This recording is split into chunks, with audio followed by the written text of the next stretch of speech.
We will now begin the afternoon session, and more specifically, the special session on the occasion of the 50th anniversary of Georges Lemaître's death.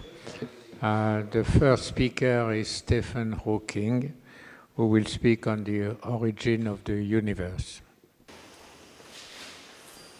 Can you hear me?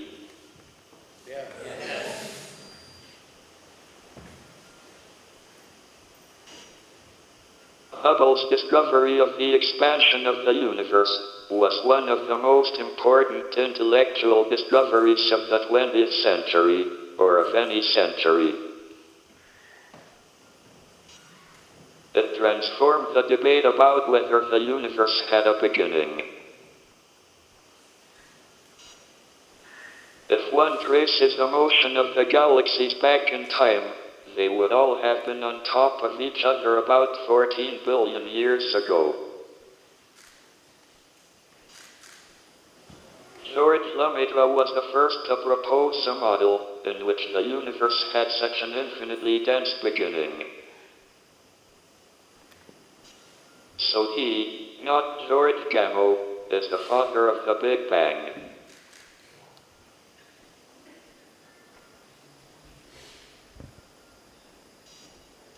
Observational evidence to confirm the idea that the universe was initially in a very dense state came in October 1965 with the discovery of a faint background of microwaves throughout space. The only plausible explanation for the existence of this background of microwaves is that it is radiation left over from an early time when the universe was very hot and dense. As the universe expanded, the radiation cooled until it is just the faint remnant we can detect today.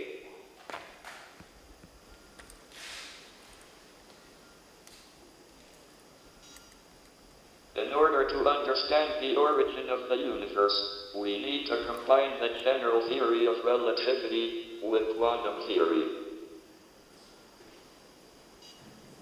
The best way of doing so seems to be to use Feynman's idea of a sum over histories.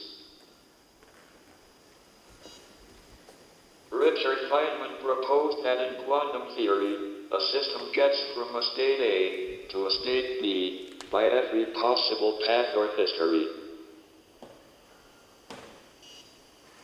In Feynman's picture, the probability for a state of the universe at the present time is given by adding up the amplitudes for all the histories that end with that state. But how did the history start?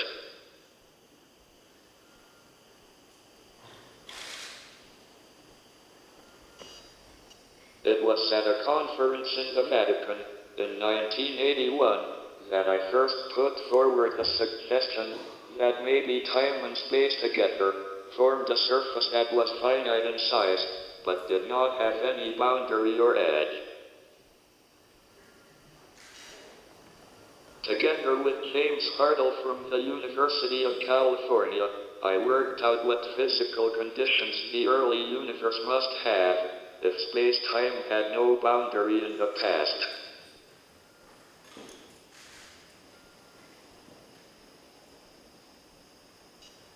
Our model became known as the no-boundary proposal.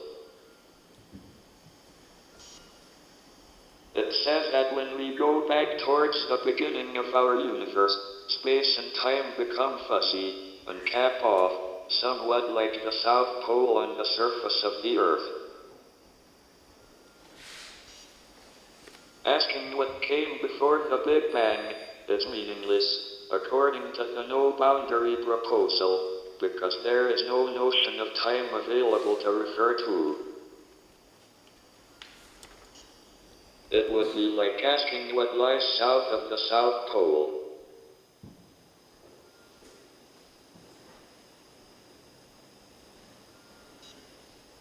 The no-boundary proposal is a model of the physical conditions at the beginning. describes how our familiar notions of space and time can come into being, thus realizing George Lemaître's vision. The same laws of nature hold at the South Pole as in other places. This would remove the age-old objection to the universe having a beginning, that it would be a place where the normal laws broke down. The beginning of the universe would be governed by the laws of science. The no-boundary proposal cannot be deduced from some other principle. Like any other scientific theory, however, the real test is whether it makes predictions that agree with observations. With my colleagues, James Hartle and Thomas Hertog from the University of Leuven, we set out to calculate what kind of universe would emerge from the Big Bang, according to the no-boundary proposal.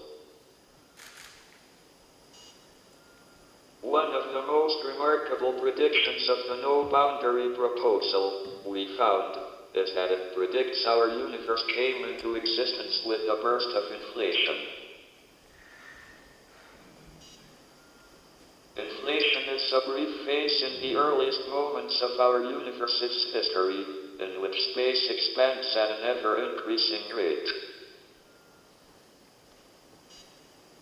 In a fraction of a second, inflation takes the universe from a single point to what we observe today.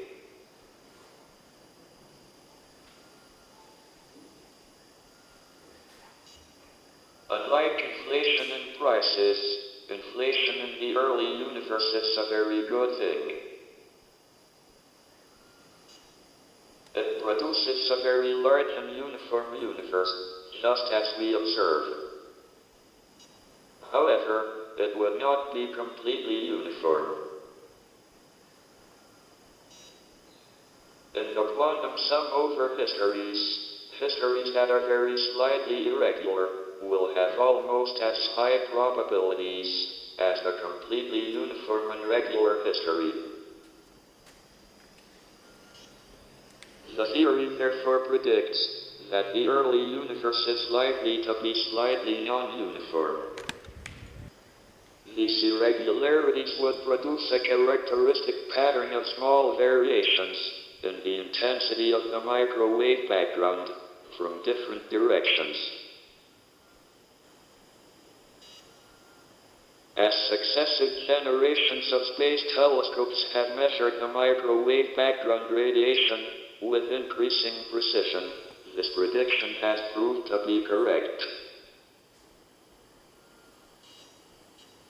There are indeed changes in the intensity of the radiation at the level of about 1 part in 100,000, and their precise pattern agrees with the specific predictions of inflation, combined with the no-boundary proposal.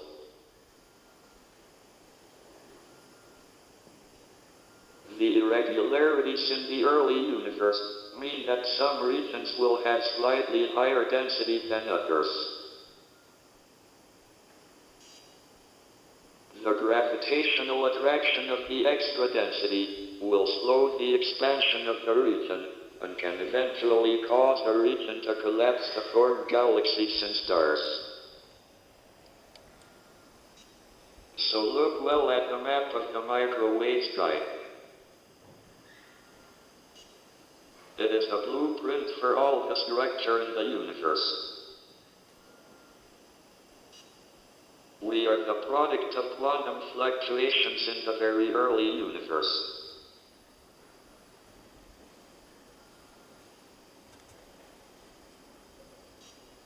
However, there is one key prediction of the theory, which has yet to be verified. According to inflation, a small part of the fluctuations in the microwave radiation can be traced to gravitational waves generated during the phase of rapid expansion. This part shows up most clearly in the polarization of the radiation. We are only in the early stages of measuring this polarization, and there is real hope it will provide firm and convincing evidence for the theory. These developments mean that in the last 2 decades, the theory of inflation and the no-boundary proposal has been transformed from speculation into a cornerstone of modern cosmology. But not everyone likes its conclusions, since at the same time, it is thought that the theory gives rise to a vast number of different universes, known collectively as the multiverse, which exist in parallel, thereby limiting its predictive power.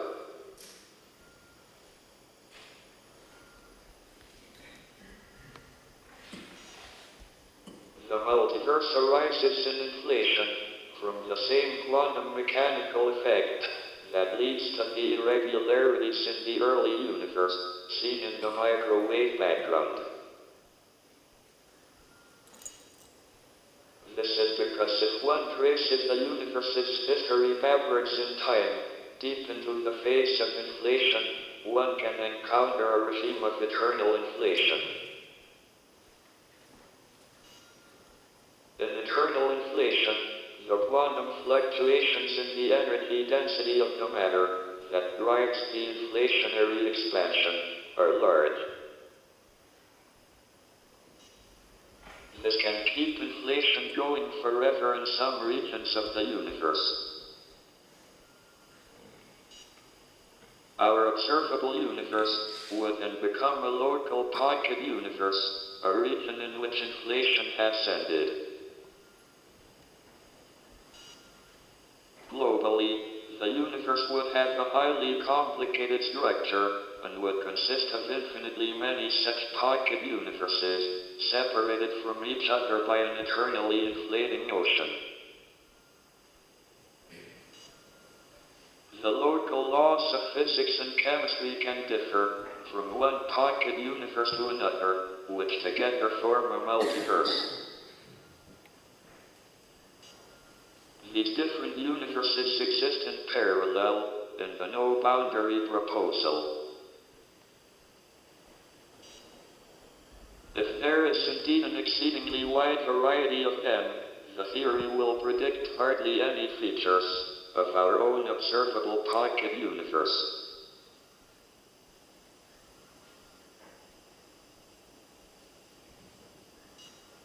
However, I want to argue the usual theory of inflation breaks down in eternal inflation.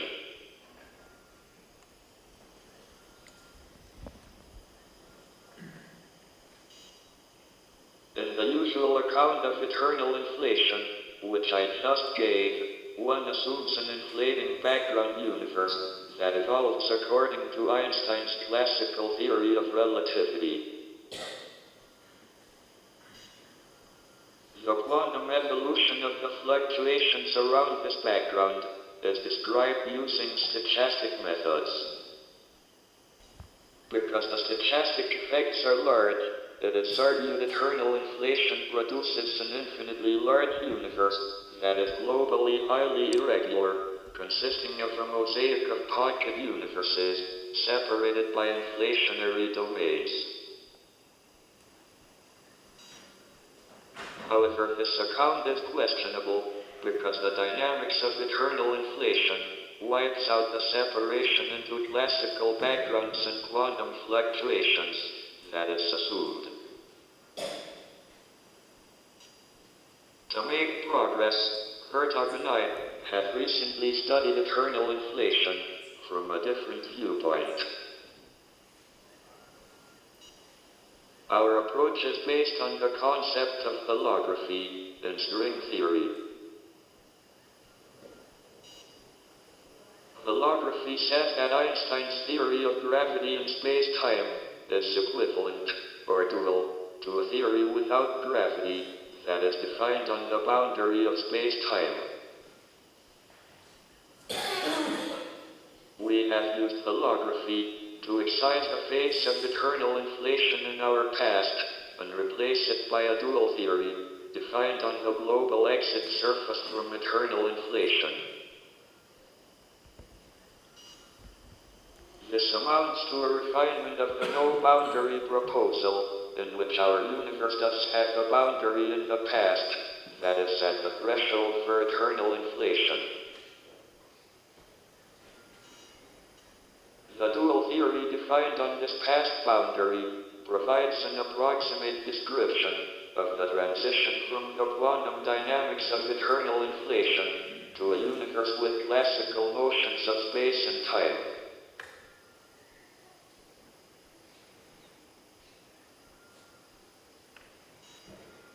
One can use the dual theory to calculate more reliably the probabilities of different shapes of the global exit surface from eternal inflation.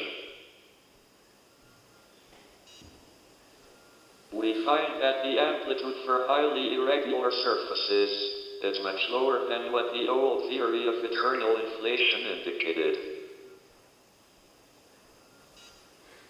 We take this as evidence that the probability is low for universes with a highly complicated global structure.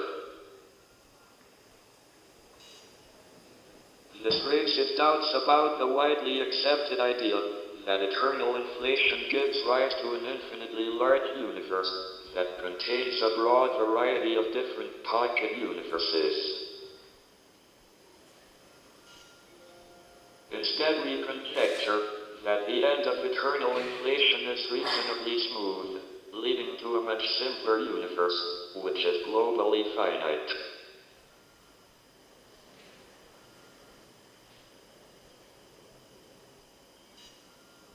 This would imply a significant reduction of the multiverse to a much smaller set of universes. Not all universes in this multiverse will be habitable.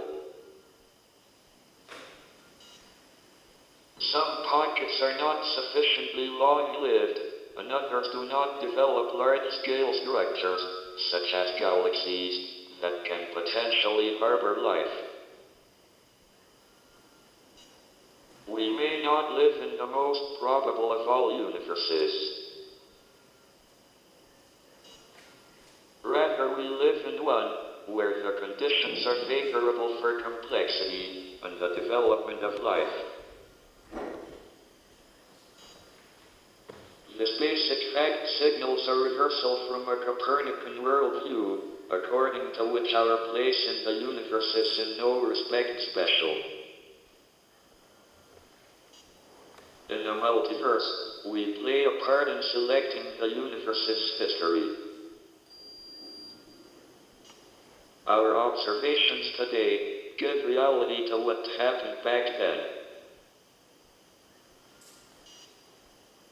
In order to derive predictions for our observations from a theory of cosmology, one must take into account this perspective, that we are physical systems within the universe.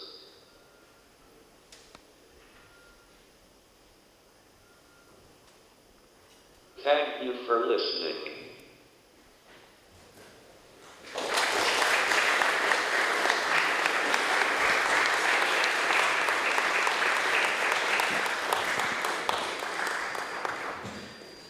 We thank you, Professor Hawking, for this lecture. We can take one or maybe two questions to which Thomas Hertog will answer.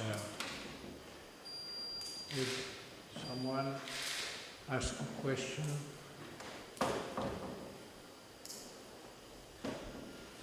If not, then we thank again Professor Hawking.